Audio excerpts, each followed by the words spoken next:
napapatunayan na totoo.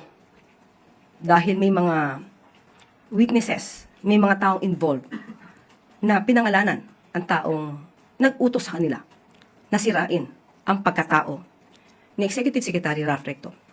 Ito ay isang karimari-marim, hindi katanggap-tanggap, hindi makatao, makasarili. Ang ina naman tong impactang to. You have the nerve? Nasabihin ng paninira kay Ralph Recto ay karimari-marim. Hindi katanggap-tanggap, hindi makatao, makasarili. Really? Anong tawag sa ginagawang pagnanakaw ng gobyerno sa pangunguna ni Bangag sa Kabanang Bayan? Hindi ba ito ang karimari-marim? Hindi katanggap-tanggap, hindi makatao, makasarili? Sino ba si Ralph Recto kumpara mo sa Pilipinas? Sino ba si Ralph Recto at nagre-react ka ng ganyan kumpara mo sa mga kababayan nating biktima ng kawalang hiyaan ni Ngagva? Putang ina ka. Meron ding mga taong involved dun Yung mga Marines. Ang daming mga witness na pinangalanan din kung sino ang nag-utos sa kanila na mag-deliver ng mali-maletang pera mula sa mga ninakaw nila sa Kabanang Bayan. Pinangalanan din Hindi ka naman nag-react ng ganyan. Actually, isa ka pa nga sa nagtatakip sa mga kapwa mo magnanakaw. Diba?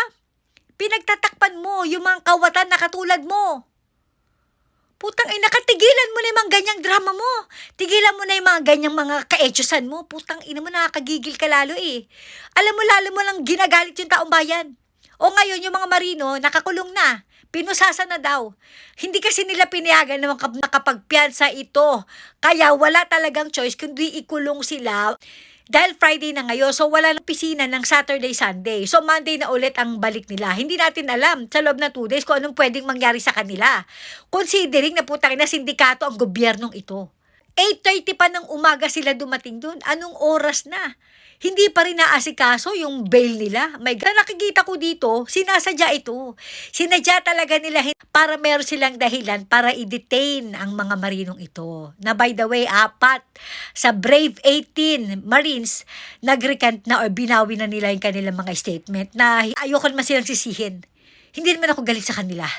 Mas gusto ko na lang naunawain kung bakit nila ito nagawa.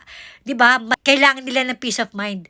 Hindi natin alam kung anong klaseng pangaharas at pagtatreten ang tinatanggap nila at ng kanilang pamilya. Kaya kailangan na nilang bawiin ang kanilang mga sinabi.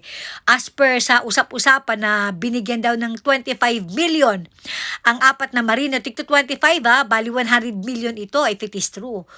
Kung ako, tatanggapin ko 'yan.